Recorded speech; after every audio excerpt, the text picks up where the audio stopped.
আসসালামু আলাইকুম বন্ধুরা, আপনারা কবুতর জোড়া দেওয়াটা নিয়ে কিন্তু অনেকেই আমাকে প্রশ্ন করে থাকেন যে ভাই আসলে আমরা কবুতর জোড়া দিতে পারি না, জোড়া নেয় না, বা কবুতর মারামারি করে কবুতর এই সহজে জোড়া দেওয়া যায় না। এটা অনেকেই বলেন যে ভাই 2 মাস 3 মাস হয়ে গেছে জোড়াই দিতে পারি না। তো এই সমস্যাটা কিন্তু আসলে কঠিন কিছু না। আপনি যদি একটু টেকনিক প্রয়োগ করেন কবুতর খুব সহজে কিন্তু জোড়া দেওয়া যায়। অর্থাৎ আপনি যে কবুতরটা ঘরে একটা কবুতর আছে, এটা ধরনের সিঙ্গেল কবুতর, এটার জন্য একটা কবুতর আনবেন জোড়া দেওয়ার জন্য। বাজার থেকে মহিলা কবুতর আনেন অথবা পুরুষ কবুতর আনেন, একটা তো আনবেন জোড়া দেওয়ার জন্য। আপনার ঘরে যে কোনো একটা কবুতর আছে, যেটাকেই বাজার থেকে আনবেন, আমার পরামর্শটা হলো বাজার থেকে যে কবুতরটা আনবেন এই কবুতরটাকে আপনি আনার পরে 2 দিন আলাদা রাখবেন। কেন রাখবেন?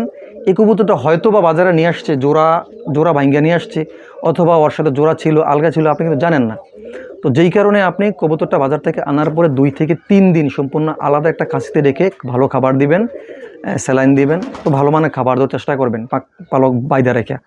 তো এই 3 দিন তাকে সম্পূর্ণ আলাদা রাখবেন এই জন্য যে, কারণ তার যে জোড়া ছিল বা সঙ্গী ছিল, এটা সেই 2 থেকে 3 দিনের মধ্যে সে বুঝতে পারবে যে আসলে আমার সঙ্গী বর্তমানে আর নাই, আমি এখন একা হয়ে গেছি। তখন তার একটা সঙ্গী প্রয়োজনের, তার মস্তিষ্কের চাহিদা হবে।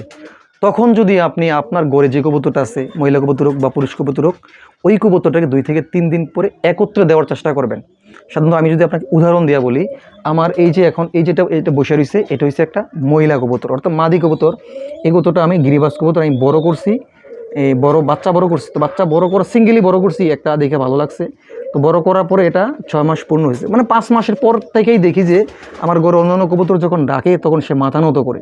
তো ভাবলাম যেহেতু মাথা নত করে অবশ্যই জোড়া নেওয়ার একটা প্রসেস শুরু হয়ে গেছে। তো পরে আমি বাজার থেকে একটা বাজার ঘুরেই কিন্তু এই গিরিবাজ নর, এটা পুরুষ কবুতর, এই নরটা কিনে নিয়ে আসলাম। তো কিনে নিয়ে আইসা ও 2 দিন আলাদা রাখছি, এই খাসির মধ্যেই আলাদা রাইখা খাবার টাবার দিয়ে 2 দিন আলাদা রাখার পরে এই মাদিরা তখন বাইরে ছিল, আমি দইরা আলগোস্তে এই খাসির মধ্যে দিলাম। 3য় দিন দেওয়ার পরেই মানে নর কয়েকটা ডাক দিছে, সে সাথে সাথে জোড়া নিয়ে নিছে। রাখার পরে এর পরের দিন তো ওরা উড়াদুরা মিলন টিলন করলো, ক্রস করলো, করার 4 দিন পরেই ওর মধ্যে ডিম, বর্তমানে কিন্তু ডিম দেখেন, বর্তমানে কিন্তু ডিম, এই যে দেখছেন ডিমে কিন্তু তারই দিচ্ছে মাদিটা।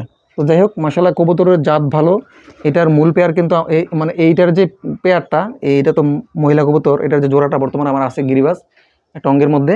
আমি যদি আপনাকে টঙ্গের মধ্যে এখন দেখাই, ওই যে দেখেন ওরা কিন্তু এখন ডিম দেবে, ওই যে এটা নর আর ভিতরে হচ্ছে মাদিটা, এই যে ওরাও কিন্তু ক্রস করতেছে, ডিম দেবে। যাই হোক, ওরা তো রানিং আগে থেকেই।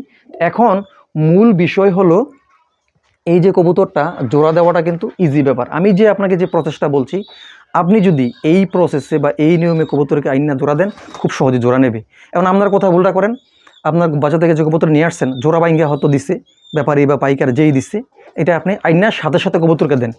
সাথে সাথে দেওয়ার ফলে এই সাথে সাথে আর মস্তিষ্কের থেকে চিন্তা কি যে আমার তো সঙ্গী আছে, হয়তো এই বর্তমানে নাই, সঙ্গী আছে, তার মাথা ওই সেট আপ থাকার কারণে সে বর্তমানে যার সাথে দিচ্ছেন এই ঠোকর শুরু হয়েছে, মারামারি কইরা মাথার চুল শেষ, রক্তাক্ত হয়ে গেছে, অবস্থা খারাপ, জোড়া নিচ্ছে না। এই শত্রুতা হয়ে গেছে দুজনের মধ্যে। পরে আপনি আরও 1 সপ্তাহ রাখলেও জোড়া নেয় না। এটা কিন্তু আমাকে অনেকেই বলেন যে ভাই 1 মাস 1.5 মাস বা 2 মাসও হয়ে গেছে জোড়াই দিতে পারি না, পরে জিদ্দেই কবুতর সহ ওইটা সহ বিক্রি করে দেয়। তো এই প্যারা বিড়ম্বনা পড়ার কোনো কারণ নাই। আপনাদেরকে আমি যে পরামর্শটা দিচ্ছি, যদি এই সাজেশটা আপনি মেনটেন করে কবুতর জোড়া দেন, কবুতর জোড়া নিয়ে আর কোনো টেনশন করতে হবে না। তারপরেও যদি আপনি কবুতর জোড়া দিতে গিয়ে কোনো প্রবলেমে পড়েন, তাহলে অবশ্যই আমাকে কমেন্ট করে জানাবেন, আমি আপনাকে পরামর্শ দেওয়ার চেষ্টা করব। যারা ভিডিওতে কমেন্ট করে বা পরামর্শ চায়, আমি চেষ্টা করি প্রত্যেক একটা ভালো পরামর্শ দেওয়ার। ভিডিওটা যদি ভালো লাগে অবশ্যই লাইক করবেন। ভালো থাকবেন সবাই, দেখা হবে অন্য কোনো ভিডিওতে। আল্লাহ হাফেজ।